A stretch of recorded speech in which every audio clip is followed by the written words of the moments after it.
สบายดีพ่อแม่พี่น้องสวัสดีท่านผู้ชมทุกท่านพอกับเคยลาคือเก่าพ่อแม่พี่น้องพอกันในวันที่14เดือนมิถุนายน2026พี่น้องมื้ออื่นกสิ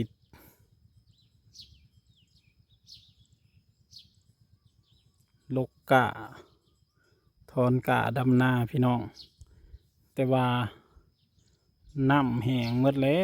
วคันน้ำเท่านี้นั้นมันดำบ่ได้เลยพี่น้องเลยเวลาเขาไถมันก็ดินกืนกินหมดเลยโอ้ยว่าสีดำหน้าพน้ำแห้งเลยน้ำแห้งตามหมดเลยก้าพอดีดำแต่น้ำแห้งมาแล้ว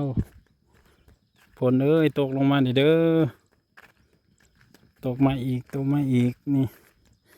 คันตอนฝนตกนะพอดีดำอยู่ตอนอากาศเขาปัดห้องก็หวานผุยเนาะ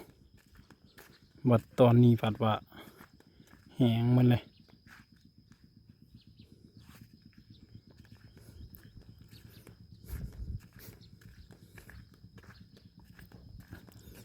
ตกลงมาคึมอยู่มืดมันอีกอะหากยังบ่เห็นผล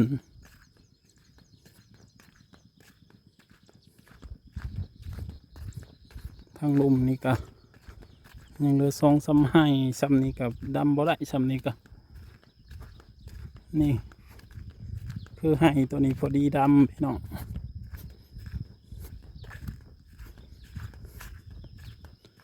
นี่เนาะคันให้ตัวนี้พอดีดำให้มีพอดีดำพอมีอยู่2ให้กับตัวสุดพวก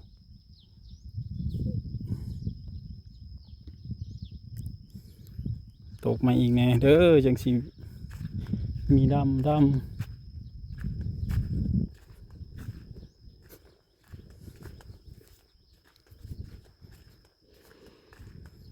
มันก็ตกมาแห้ง2เถื่อที่ว่าพ้นแห้งอะไรรอ2 คืน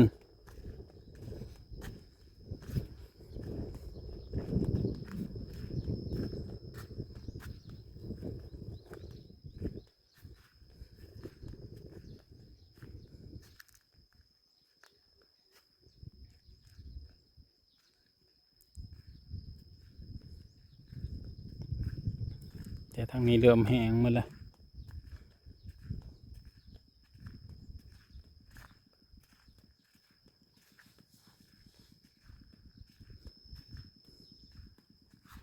ให้นี่ก็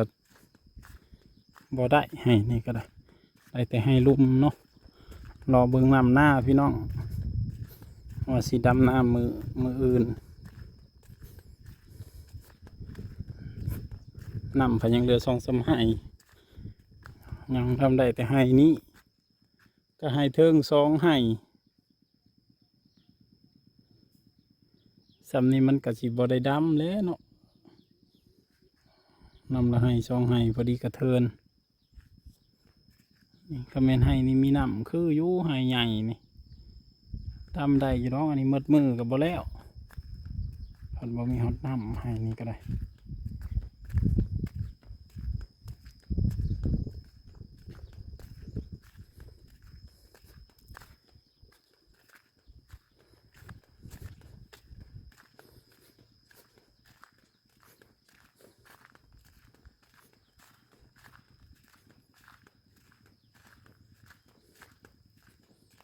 ทางลมนี่ก็มีแต่ในอลูก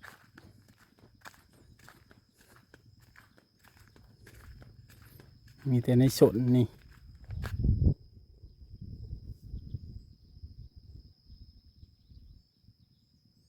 สีดำหน้าผัดบ่มีน้ำดำโอ้โห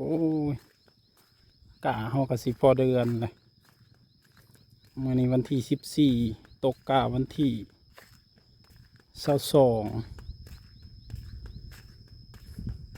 ใกล้สิฮอดขวบเลยเนาะ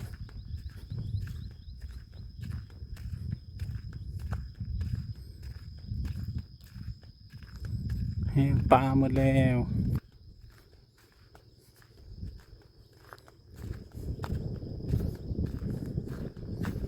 ปลาดำปลาเต็ม เต็มกับซองซ้ำให้คือกัน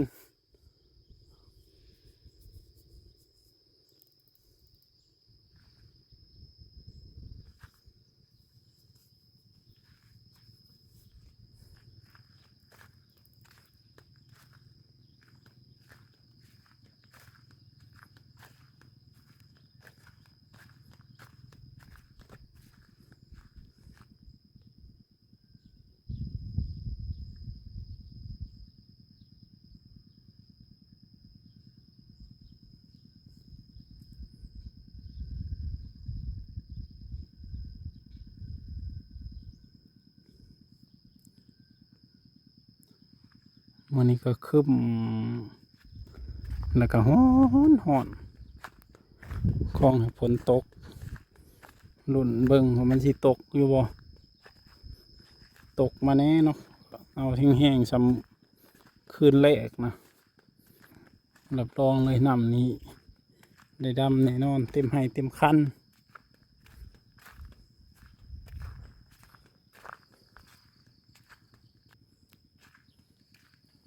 อันนี้ที่บ่มีหอดน้ำสีดำหน้าเพราะบ่มีน้ำดำเฮ็ดในได้บาทนี่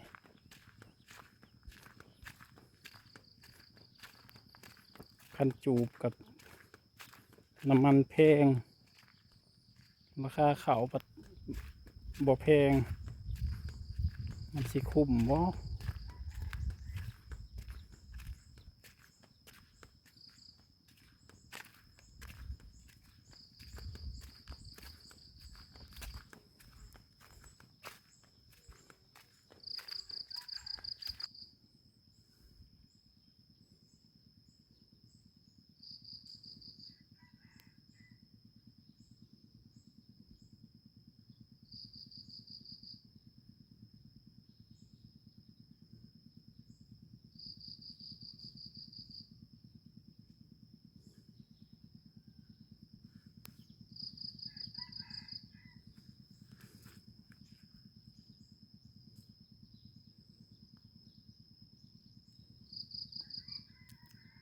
ตอนนี้ก็ลมก็บ่มีนะพี่น้อง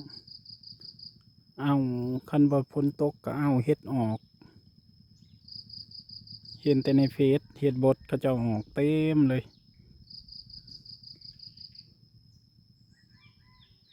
แถวเฮานี่คือหามองหากับคือเห็นลำละหมองนี่แหละผัดเฮ็ดบดเนาะผู้ได้ไปก่อนก็ได้ยังมันออกตามคอนมันบ่คือเฮ็ดปวกแล้วเฮ็ดปวกมันออกในดินคือเห็นหมองอยู่แต่ว่าท่านได้ไปส่องเบิ่ง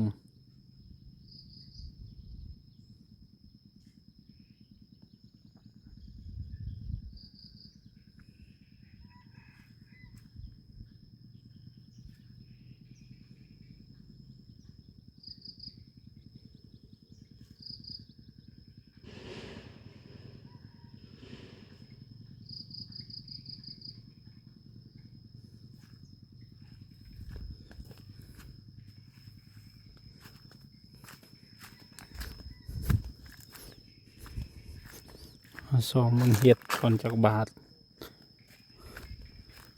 เธอเห็ดลอยออกเนาะ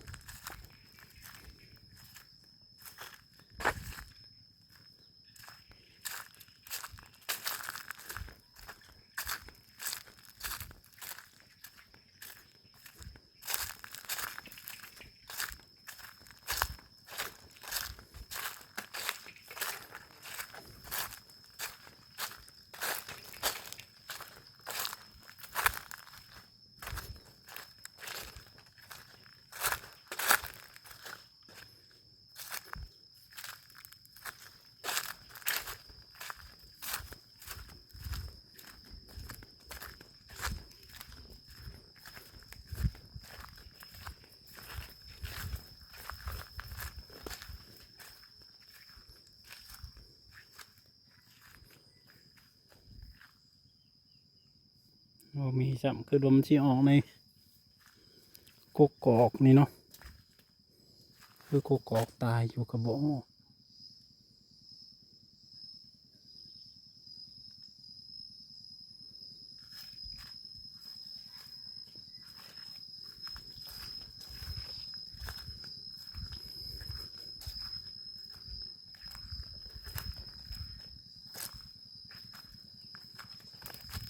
เห็ดปวกกันโอ้ยปีนี้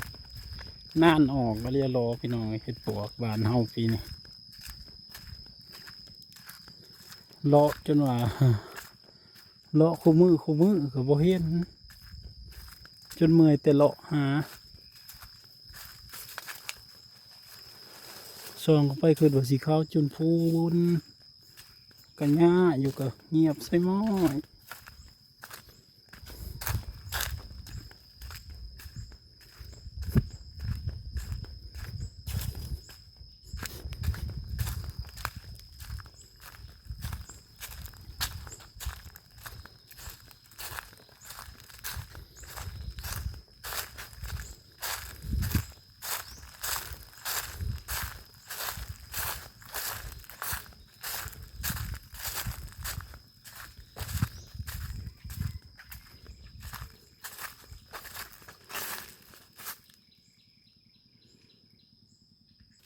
คลิปนี้ก็ขอลาก่อนเด้อพี่น้องเด้อเฮ็ดหยังก็บ่ออก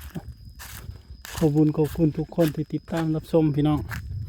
พอกันใหม่คลิปหน้ากับเคยลาสบายดี